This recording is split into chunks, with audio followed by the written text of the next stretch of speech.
Les Romains ont construit plein d'aqueducs pour recueillir l'eau de pluie et l'acheminer aux villes. Un de ces aqueducs-là serpente à travers la ville de Gênes et Gianni connaît très bien ce vestige d'une autre époque.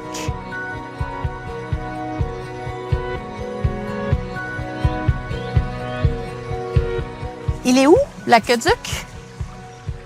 L'ancien aqueduc passe juste sous nos pieds. Regardez, on peut encore en voir une partie ici. Avant, l'eau coulait à cet endroit. Aujourd'hui, il n'en reste presque plus. Juste un peu d'eau de pluie parfois. Parle-moi un peu de l'histoire de cet aqueduc-là. L'histoire de cet aqueduc remonte à 205 ans avant notre ère, lorsque Magon, le frère d'Hannibal, a envahi la ville de Gênes. À cette époque, presque toute la ville a été détruite par les flammes. Ce n'est qu'en 202 avant notre ère, avec l'arrivée des Romains, qu'on a commencé à la reconstruire. Ils ont mandaté un architecte, Lucretius Spurius, pour redonner vie à la cité. C'est lui qui a conçu le tout premier aqueduc, mais ce n'était pas celui-ci. Le premier passait plus bas, dans la vallée. Celui qu'on voit ici a été bâti bien plus tard, probablement vers l'an 1000, et rénové au début du 17e siècle.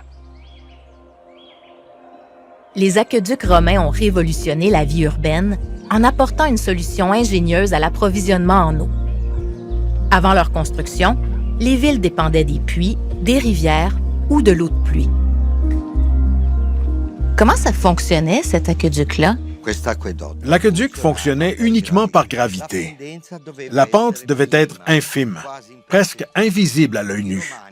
À l'époque romaine, on calculait une pente de 1,2 m par kilomètre.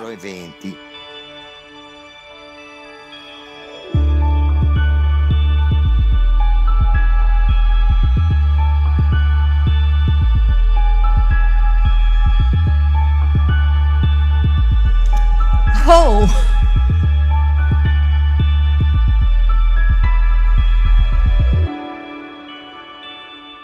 Dans les villes, l'eau circulait grâce à un réseau de canalisation conçu pour alimenter les infrastructures urbaines. Ce dispositif desservait notamment les fontaines publiques. On approche de la fontaine. La voilà, juste devant. Dans tout le système de distribution d'eau de Gênes, des fontaines comme celle-là avaient une importance toute particulière auprès de la population. Exactement. À Gênes, à cette époque, l'eau était vraiment vitale. C'était un point de rassemblement pour tout le quartier. Et on en profitait pour s'approvisionner en eau. Parce que les gens n'avaient pas de petits robinets dans leur maison. Non, à l'époque, il n'y avait pas d'eau courante dans les maisons. Seules les familles nobles avaient ce privilège.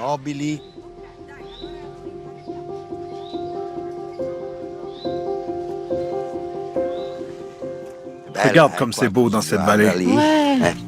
Donc, c'est le fameux pont. Oui, oui.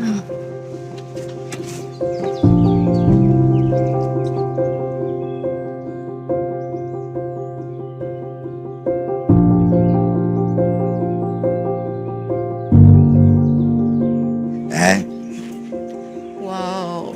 La ville, le pont et les montagnes. D'un point de vue historique, c'est très certainement un pont magnifique, mais c'est aussi une merveille d'architecture. Oui, c'est une vraie merveille. C'est une structure construite au début du 19e siècle, avec beaucoup d'ingéniosité et un sens remarquable de la technique. Comment ça fonctionnait? Quand cet aqueduc a été construit, l'eau circulait parfaitement d'un bout à l'autre. Elle arrivait de l'autre côté, environ 8 mètres plus bas. C'est le principe des vases communicants.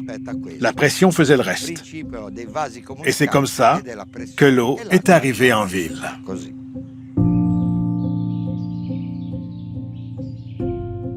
Les vestiges de cet aqueduc-là témoignent de l'importance de l'eau dans la vie des gens et du fait que cette importance-là, elle existe depuis des siècles.